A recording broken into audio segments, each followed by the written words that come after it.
আসসালামু আলাইকুম। আজকে আপনাদের জন্য আমি একটি গরুর মাংস রেসিপি করে দেখাবো। এর জন্য আমি একটা হাঁড়িতে পর্যাপ্ত পরিমাণে তেল দিয়ে দিয়েছি। এখন এখানে আমি তেলের ভেতরে পেঁয়াজ কুচি দিয়ে দিচ্ছি।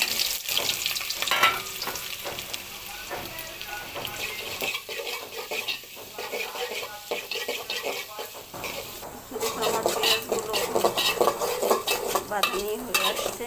এখন এর মধ্যে আমি অ্যাড করবো 3টা তেজপাতা আর 5টি এলাচ এবং 5টি লবঙ্গ।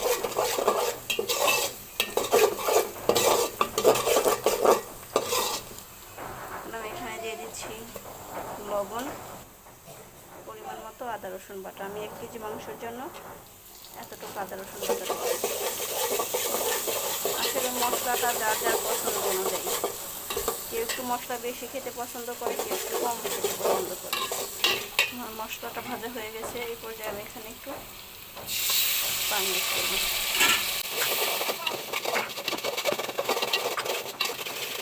দিয়ে দেব পরিমাণ মতো হলুদের গুঁড়া, পরিমাণ মতো মরিচের গুঁড়া।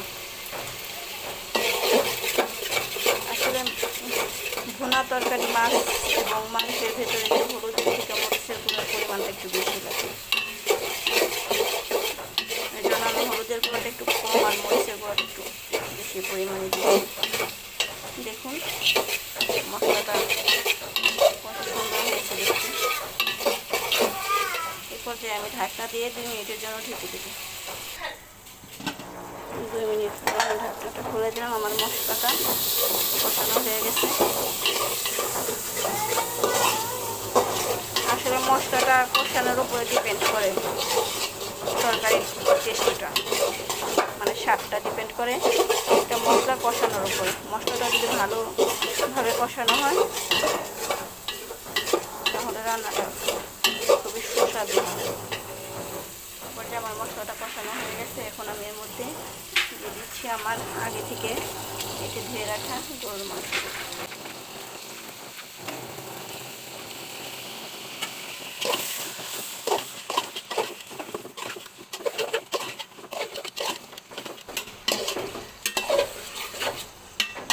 মশলাগুলো আমার মাংসের ভিতরে সুন্দরভাবে মিশে গেছে। এই পর্যায়ে আমি ঢেকে দিব 10 মিনিটের জন্য।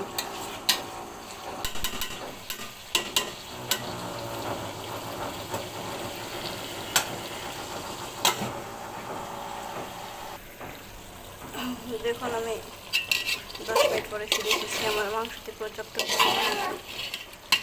পানি উঠে এসেছে। আর একবার নেড়ে চেড়ে আবার 10 মিনিটের জন্য ঢেকে কষিয়ে নিব।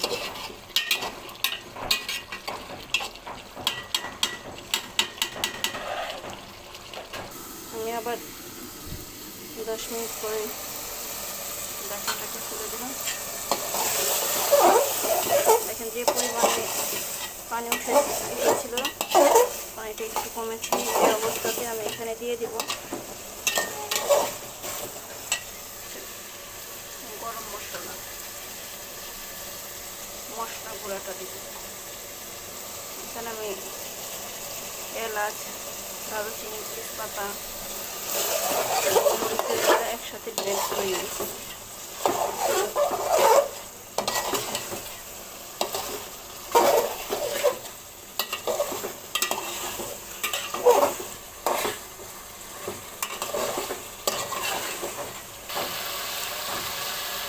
এভাবে এটাকে আমি আরও কিছুক্ষণ নেড়ে চেড়ে কষিয়ে নেব।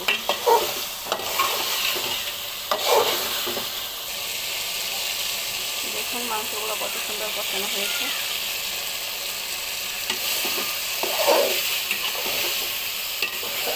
এখন এই অবস্থায় আমি এখানে পানি অ্যাড করে দেব।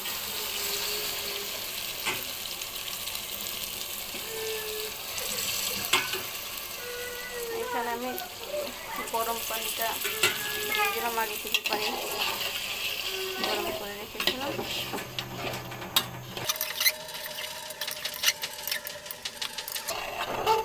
আর এই মাংসটা আমি ঝোল করব না, কারণ এটা হচ্ছে আমি ভাত দিয়ে পরিবেশন করব।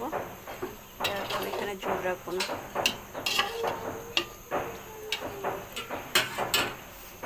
এখন এটাকে আমি ঢেকে দেব 15 মিনিটের জন্য।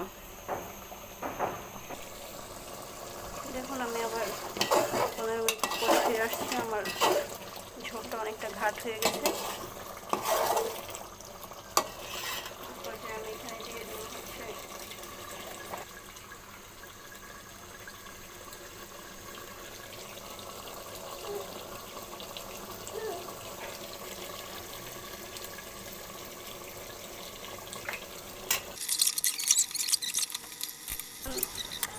আমি ঢাকনাটাকে খুলেছি। আমার রান্নাটা এরকম হয়েছে। আমার রান্নাটা কমপ্লিট।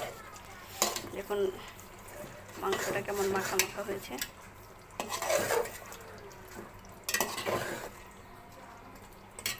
এই পর্যায়ে আমি এখানে অ্যাড করবো 3টা কাঁচামরিচ।